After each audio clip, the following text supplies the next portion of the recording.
Now, even though I've only seen a couple of minutes of this video and I'm getting to it very late, I find it to be too important for me personally to not talk about the dynamic between Andrew Tate and Piers Morgan during this interview. So we're going to do just that. Y'all ready? I'm ready. Let's go. Talking about censor, one of the most infamous men in the world, Andrew Tate's misogynistic tirades have been viewed billions of times online. He's now been effectively banned, though, from the internet. He doesn't think that's fair. Tonight, I'm going to try and work out if it is. Tens of millions of people across the world follow Andrew Tate, and with a big following comes a big responsibility, as well as a public interest in holding his views to account. If outrageous opinions are read aloud, they can be challenged and exposed for what they are. If they're silenced, the person holding these views can become a martyr. So that's why I invited Andrew Tate to come here tonight, and he joins me now live. So Andrew, well, welcome, first of all. You come all the way from Romania to do this interview. Correct. What do you hope to achieve from this interview? Why are you here? It'd be interesting to have a conversation with you. You've certainly been the subject of your own divided opinions in the world.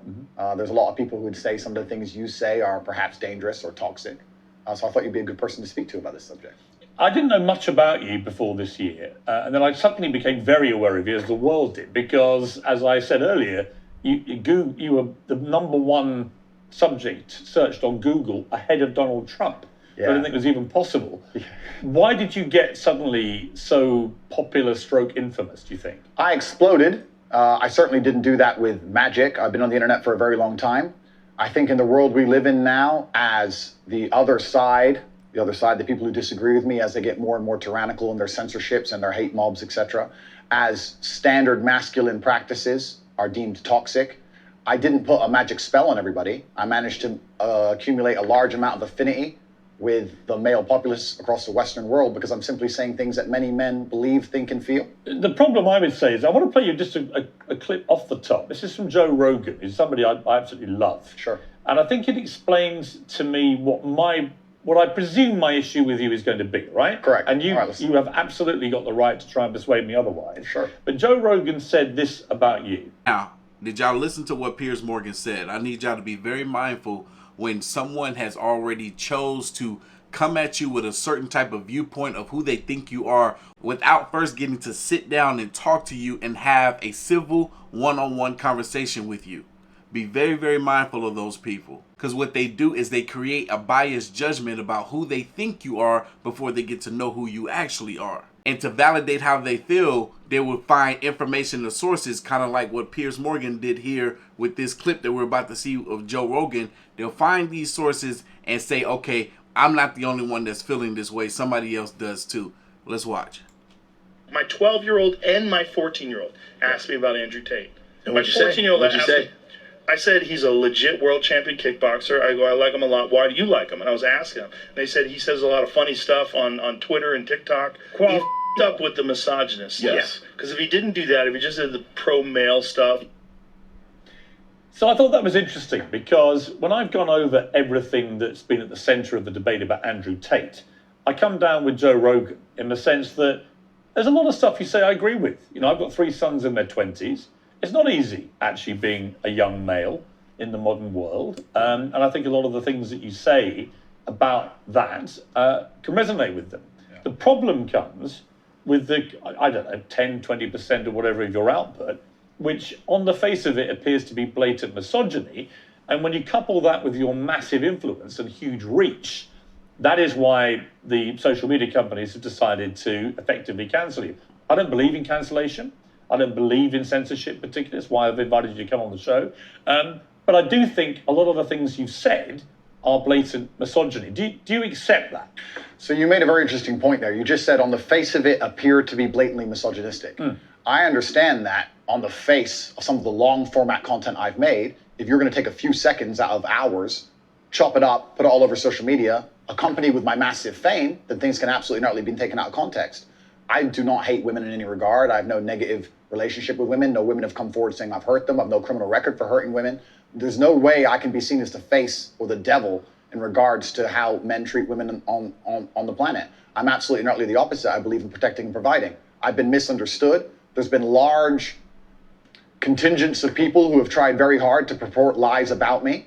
And the truth of the matter is, I've been producing content for a very long time. Hours and hours of videos been cut down to 2 or 3 seconds of clip. those clips have gone viral and people misunderstand me. But I think you've used this phrase and be taken out of context, and I'm not sure that is correct in the sense that it still comes out of your mouth. And some of the things some of the things you've said, I just think are blatantly. Well, let's do them. Let's hear them. Let's go through some. Sure. Right. So you said this about Me Too stroke rape. This is probably 40% of the reason I moved to Romania. In Eastern Europe, none of this garbage flies. You go to the police and say.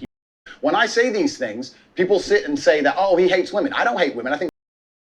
I would take a stronger stance on the British government. I think these people should face the death penalty. But to sit and say that women without evidence can go forward and just make up accusations against men, even though they've been repeatedly proven to destroy men's lives at will, is absolutely not. What about a woman who was back in 1988 and goes to the police? Then the man should face absolute and complete justice. But do you understand that when that clip appears on TikTok as a clip, and all right, as a clip, completely. Okay, but it's still something that came out of your mouth.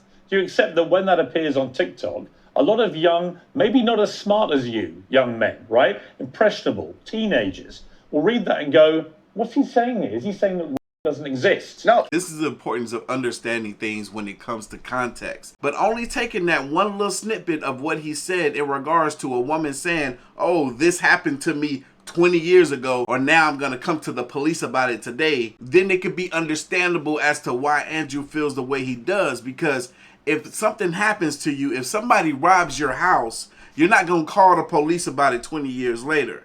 If somebody kidnapped your child, you're not going to call the police about it 20 years later. As traumatizing as it is, it would be best to speak forth about it right then and there. That's essentially what Andrew Tate meant when he made that comment, but people will take it and be like, oh man, I don't like the way you delivered it. It sounded very misogynistic. They'll just throw out the fact that it'll be so much more beneficial to a woman that have experienced such a heinous crime to come forward when it happens. Andrew most certainly isn't saying that grape is acceptable, and for someone to hear something and to take it out of context, that's their fault, not his.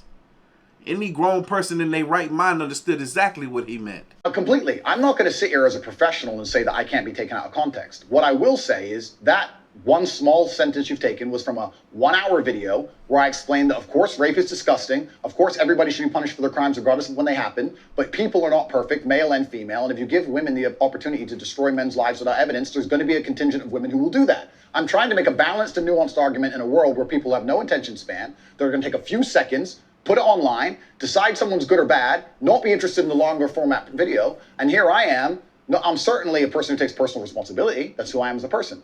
But we live in a world now with TikTok videos 5 or 6 seconds long. There's no content. Do you think women are the property of men? No. The point I was making. Why have you said they are? Because I made a religious point. I said that when a man marries a woman, the woman's father walks her down the aisle, and hands her away to the man. Traditionally, this is what it says in the Bible. I'm a religious person. I believe in God. I live in the most religious country in the world. So you do think that the woman becomes the man? I think she takes his last name. I mean, let's watch the clip that you said about this so that we can get it in context. This is going to be a real important topic for us to try to break down a little bit further. And I feel as though Andrew Tate didn't do a well enough job of expressing or explaining exactly what he meant by this statement that he's about to make. So I think my sister is her husband's property, yes. When a bride is walking down the aisle to marry the groom, the father walks next to her and gives her away. True or false? Absolutely. But I've been married twice, as it turns out, and on both occasions, I didn't believe that the woman was being handed to me as chattel, as property. Perhaps the way the reason I'm asked that question repeatedly, and I'm asked in a loaded way. So would you rephrase what you said there? Now, that's an interesting point about phrasing. The way I would say things before I was famous, I have to take personal responsibility and accept that. If I make a video that 500 people see and 1% of them misunderstand it, that's not a problem. If I make a video that 5 million people see and 1% of them understand. So specifically on that point, I think my sister is her husband's property. She took it. You see how Piers just cut him off when he was trying to explain his point? Can't do that. If you're going to let somebody talk, let them finish to the end of their sentence or statement. His last name, She married him. She wanted to join his family. She has said it herself. Right. So she's still a sovereign individual. She's absolutely not a sovereign individual. Property means that the husband owns your sister. Listen, my friend, if you want to argue about this, you need to go back to the Bible, to the Quran. You need to argue with religious. No, I'm not talking about anything in the Bible or Quran. But that's what it says. No, I'm asking you what you think. I think that if a woman marries a man and she decides to take his last name, that they have different roles and responsibilities within that marriage, and I believe that. That's not the question. I believe the father.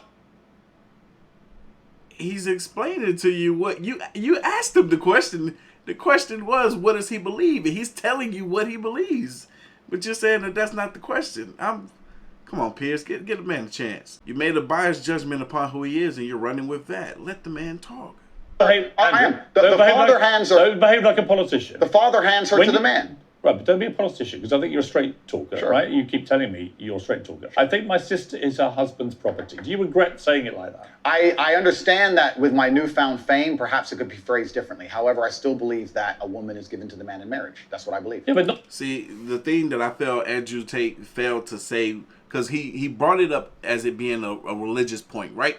So back in the day, a young girl or a female may be traded for cattle so that cow can help feed the rest of the family. But when it comes to marriage, the tradition is in this country is the father hands his daughter off to another man.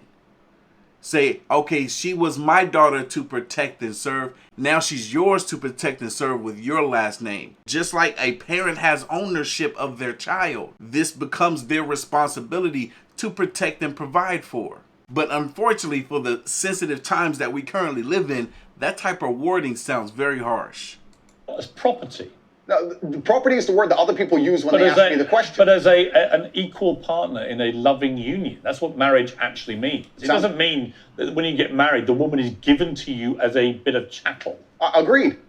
So why say it?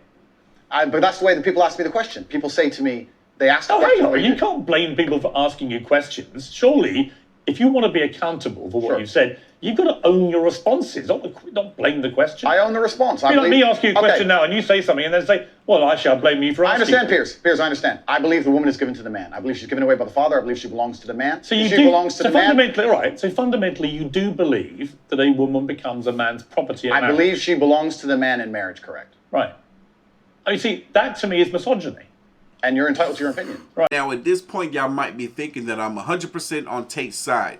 Promise you that's not the case as we progress through this video. So if I were to get married and I say that this woman belongs to me and only me, that means that I don't want to share her with another man.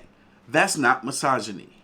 But do you not understand why people think it is misogyny? I understand why some people can be very offended by what I say. What they do is they take a point like that and they ignore all the other points I make the other way around. Yeah, that's why I've repeatedly asked you about that line to see if you've changed your position. But the reality is you haven't. It's not about changing positions. I'm a full-grown adult and I stick by the things I say and I'm responsible for them. And that's one of the downsides of Andrew Tate is that he does stick by everything that he says.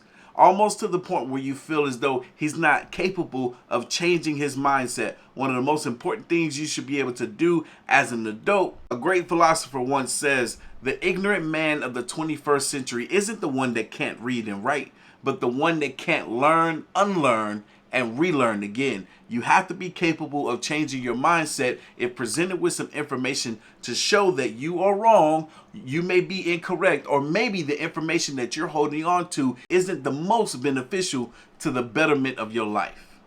Which, by the way, is fine. Absolutely. But what you did say at the start of this little exchange, you said, I wouldn't maybe say things the same way now that I did before I was famous. And yet, actually, you've doubled down and said exactly the same thing. On certain points. So that is what you believe. And that's my point. Yes. I'm trying to work out, look, I don't know you. We've just met, right? Yeah. I'm trying to work out who Andrew Tate is and what you actually believe. I don't want to twist anything at all. Then let me make it very, very clear to the camera. I believe a woman is given to the man in marriage. I believe that. I also believe a man has a duty to protect and provide for her. I believe a man should lay down his life if something happens or his wife's life is threatened. I believe that women and children first are on the lifeboats. And it may not be the best thing for a man to do that for an individual, in this situation, a woman that doesn't belong to him. The outcome can be a negative one for a man that does all those things for someone who isn't solely for him.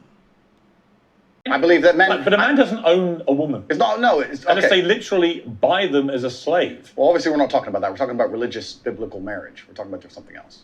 Yeah, but I'm a Christian. I don't believe that I own my wife. Do you believe your wife was given away to you when she took your last name? I believe that there is a process where a father traditionally walks his daughter down the aisle, and that process is the father giving his daughter away to the next man to protect and provide for her. I think Piers knows that, but he just wants to act like he doesn't. Hands his daughter to this man, and they stand there and become a union of two loving people agree. in a partnership. No, there's no ownership involved. I didn't say He's not selling her. The father of the bride isn't selling his daughter. No, absolutely. That's But what property means. She becomes a member like of your house, family. Is it? I think we're arguing over semantics. We're That's not, what though, we're because fundamentally, I don't believe a man owns a woman. You do. Well, I don't think a man owns any sovereign individual. I don't think we live in the world of slavery. I don't own any men or any woman. Right. Nobody owns When you anybody. use phrases like property, that's what you imply. I That's understand. And so my point again is, you're a smart guy, right? Correct, There's no yeah. denying that. You're smart, you're a good talker, I've seen a lot of the stuff. But what I don't think you quite fully understand No, I understand is very when, well. when Piers. young, impressionable people I understand who that are very not well. as smart see things like, I think my sister is her husband's property, yes, and you've just reaffirmed that, Yeah. that belief. They think that they have the right to own women. Now, that right there, you hear what Piers said. He says that when young, impressionable people who may not be as smart as you, it gives them the sense that they will be in the right to own a woman or to own an individual. But guess what? That's not on the responsibility of Andrew Tate. People should not be held responsible for how other people perceive information.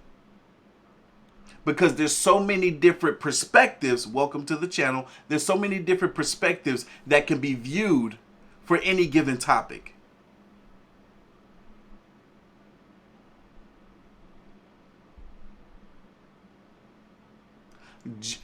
Just like with Joe Rogan's two daughters, when they came to him and asked him, hey dad, what is it that you think about this guy Andrew Tate? More of the responsibility should be placed upon the guardians or the teachers that are in these young impressionable kids' immediate circle to provide them with the information needed to shape and mold their mindset. It used to be a thing back in the day that you don't believe everything that you hear on the news, on the internet, social media. That needs to continue to be a thing. If you come across some information that you don't quite understand, you don't accept it and believe it to be true without doing some research first. I understand that very well, Piers. Which That's is why people think you're a misogynist. Completely. I understand all of this very well, which is why when you're saying I was backtracking, I'm not. Do you have any regret, though, over the way you phrase this stuff? Well, this is the point I was trying to make. The point I'm trying to make is when I was not nearly as famous and I was making long format content, I was not sitting there anticipating I'd become the most Googled man on the planet and that a few seconds could be taken out of context. That was not my anticipation. No, but it's I still didn't what plan. you believed. It's what you believe now. So what's the difference? It's not about, you're asking me, you're saying that young people who are If you said impressionable. to me, look, Piers, honestly, I've had time to think about this, and I wish I hadn't said it, I don't believe that. That's one thing. Actually, you've said the opposite. You said, actually, that's what I think, yeah. I think that when So it doesn't really matter whether you recorded it when you're famous or not famous. It's what you actually believe, right? I believe that a man has a duty to protect and provide for a woman. I believe that a woman's father gives her away to the man. That's what I believe, and that's in my marriage. That's the circumstance I'm going to live under. If people want to live in a different scenario, that's completely theirs. Their prerogative. You went on to say about authority over women. If I have a responsibility over her, I must have a degree of authority. Most certainly. Most certainly. And I'll explain more, but let's hear this. Yeah. For the same reason, if I have responsibility over and people are going to use their mind, it's an example, an analogy. Responsibility over a child, I have to have some authority. Correct. So you believe as part of your ownership or your property of the woman, you have authority over her. No, I believe if you have That's what you said. I believe if you have responsibility over something, you have to have a degree of authority or you can't be responsible. Yeah, but authority means, again, that you're the boss. The point I'm making. What is Piers doing, man? What is Piers doing? If the man of the household isn't being viewed as that authority figure, then that may be a broken household. Both the children and the wife may not respect that man in the way that they should. Please let me finish Sure. at this point. The point I was trying to make was talking about the safety of a woman. She was walking alone at night, and I was saying, well, I wouldn't let my woman walk alone at night. And they said, well, you're not in charge of her. You don't get to decide what she does. I said, I understand, but if I'm responsible for her safety, and I'm the person who's burdened with making sure she is safe, I have to have the authority to say, don't put yourself in unsafe situations. That's the right. two things are linked. Well, you don't have authority. You have you could absolutely have the right to say to the woman you're with, I don't think you should, but ultimately... If she decides, then I can't force her. Right, so authority implies that you have the ability to control someone. No, if you think I'm going to lock somebody up in their room, is that what you're implying? No, I don't think you know what authority means. I know what it means. I'm saying that if You just said a different description of what authority if means. I have responsibility for her safety, then I have to have the authority to tell her not to do unsafe Yeah, but things. authority means that you have some form of control over this woman. I think what you're trying to I'm only trying to get to what you think. Honestly, I am. I come with no agenda here at all. I understand. And I'm explaining very, very clearly. If I have responsibility over said subject, I have to have authority of it. So let me say you have children, right? Right. You have responsibility for them. No, I have legal authority over my children. That is very different to having legal authority over my wife or my female partner. Completely. But the point I'm trying to make... So you accept that? It's just like when you bring up the word submissive. People took something that sounds like one thing and made it another. Just like it's not necessarily a bad thing for a male or a man to submit to his woman, or the woman to submit to her man, for a man to have a certain degree of authority over his wife also isn't a bad thing. When he's trying to protect her from what could be a dangerous situation, and he's putting his foot down telling her, hey, don't do this. Just like what Tate is trying to explain here, like, hey, if she decides to do it, that's on her. Fact of the matter is, he still would express to his woman how dangerous of a situation that she could be potentially putting herself into. For a child. My friend, these are very... These are actually really important things. They're important things, but you interrupt me every 5 seconds, so it's hard for me to actually explain my point. The point I'm making here is very simple. You have children, and you're responsible for their safety, so you're going to have authority to say, don't go out at night, perhaps, because you want them to be safe. I have legal authority. You have a legal authority. Yeah. Legal authority. So silly to me that Piers isn't agreeing with this. Because think about it. If your children are young and fragile and could be susceptible to the dangers of the world, a woman who isn't as strong or as mighty or as fast as a man is also susceptible to the same things that those children are. Even women will agree with Tate on this. Every woman that I know has a mace in her purse and maybe some type of weapon, if not a little gun, to protect herself, when men, most of us, can walk around at 4 a.m. in the morning and not think about our safety. I would say I wouldn't want her to go out at night on her own because I'm responsible for her safety. And someone said, well, you don't have authority over her to do that. And I said, well, no, I can't force her to stay inside. But if she were to ask me, how do I protect myself at night? I would say, well, you should stay inside. That's how you should do it. I don't have an issue with what So you we just agree. said. No. It's the semantics. No, it's not semantics. And this is why I don't semantics. think you quite get why there's a furore over what you say, with respect. Because the semantics point would be we're saying the same thing in different ways, but we're not.